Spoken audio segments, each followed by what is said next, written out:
Baik, selamat malam.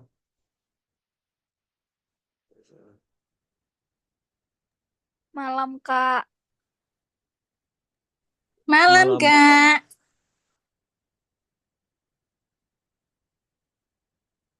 Oke, baik, saya ulangi. Selamat malam untuk kita semua. Malam Mas. Perkenalkan, Malam, Kak. perkenalkan nama saya Philip Pustana dengan NIM 220 810 758. Di sini saya akan mempresentasikan mengenai diri saya.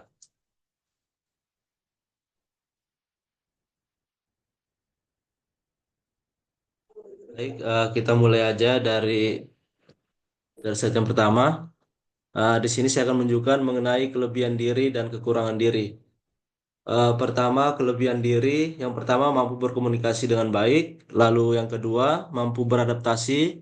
Dan yang ketiga, kerja tim yang baik.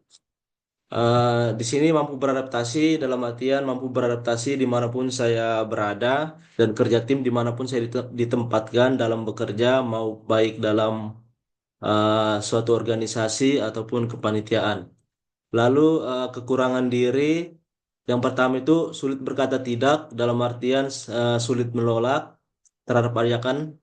Lalu yang kedua terlalu perfeksionis. Terus yang ketiga sering terburu-buru atau kurang tenang begitu. Lanjut. Lalu ada cara mengupgrade diri berdasarkan kelebihan dan kekurangan. Yang pertama identifikasi kelebihan dan kekurangan. Lalu yang kedua ada strategi untuk kelebihan. Di sini usaha yang bisa saya lakukan ialah eh, mengembangkan kelebihan dengan mengikuti pelatihan, memperdalam ilmu, dan berbagi keahlian.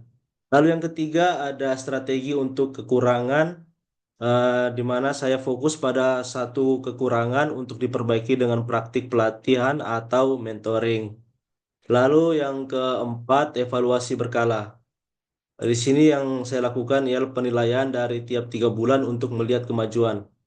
Di mana di sini saya membuat evaluasi untuk diri saya per 3 bulan untuk mencapai suatu kemajuan pada diri saya tersebut. Lalu ada rancangan pengembangan diri terkait kampus ada 4. Yang pertama akademik. Langkah yang saya ambil ialah yang pertama ambil mata kuliah tambahan atau program sertifikasi. Lalu yang kedua bergabung dengan penelitian atau proyek dosen.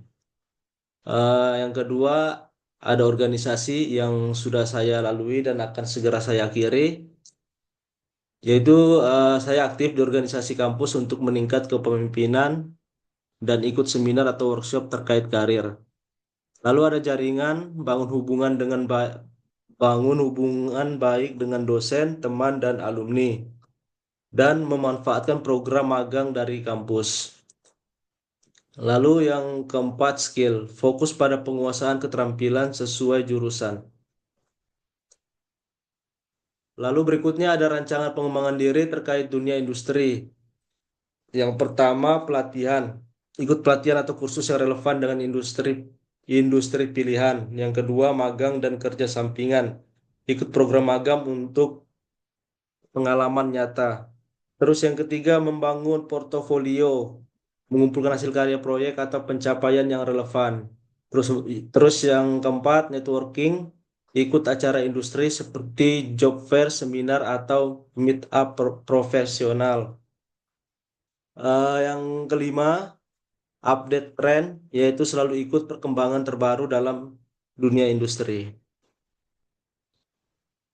Lalu berikutnya ada rancangan pengembangan diri terkait organisasi, komunitas, dan masyarakat. Di sini ada tiga kegiatan tersebut yang sudah saya jalani sampai saat ini. Yang pertama bergabung dengan komunitas, lalu ada kontribusi sosial, dan yang terakhir membangun pengaruh positif.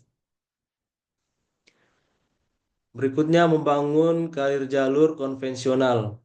Yang pertama, langkah awal mulai dengan magang atau posisi entry level di suatu perusahaan.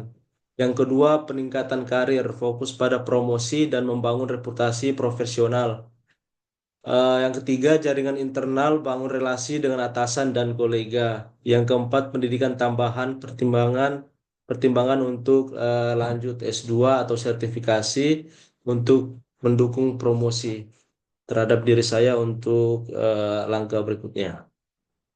Lalu selanjutnya ada marketing strategi. Yang pertama, relation, kembangkan skill dan buat portofolio untuk pekerjaan mandiri. Terus yang kedua, entrepreneurship, bangun bisnis kecil atau startup di bidang yang saya kuasai. Terus eh, konten digital, manfaatkan platform online seperti YouTube, blog atau media sosial yang ada seperti saat ini.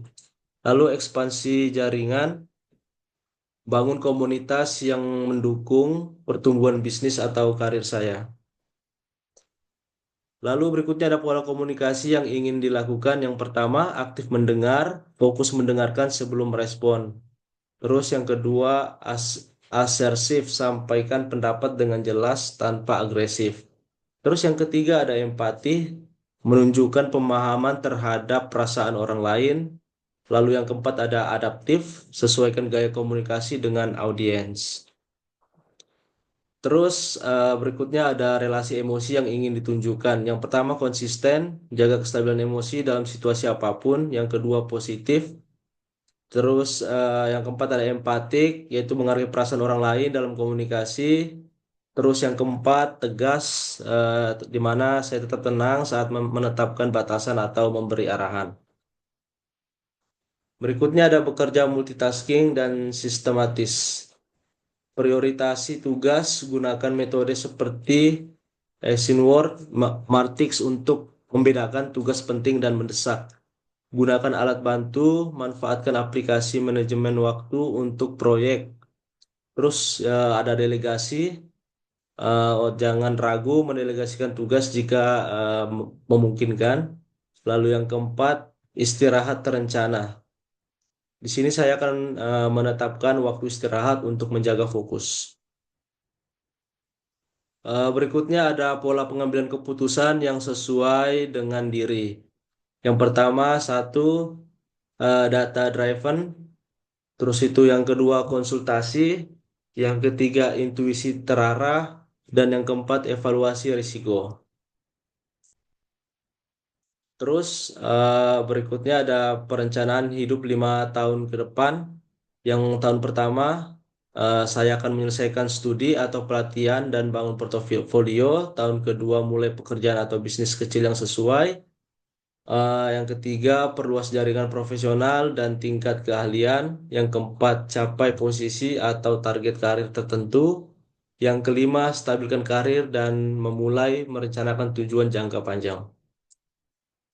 Oke, mungkin itu aja dari saya. Kurang lebihnya saya minta maaf. Dan akhir kata saya ucapkan terima kasih.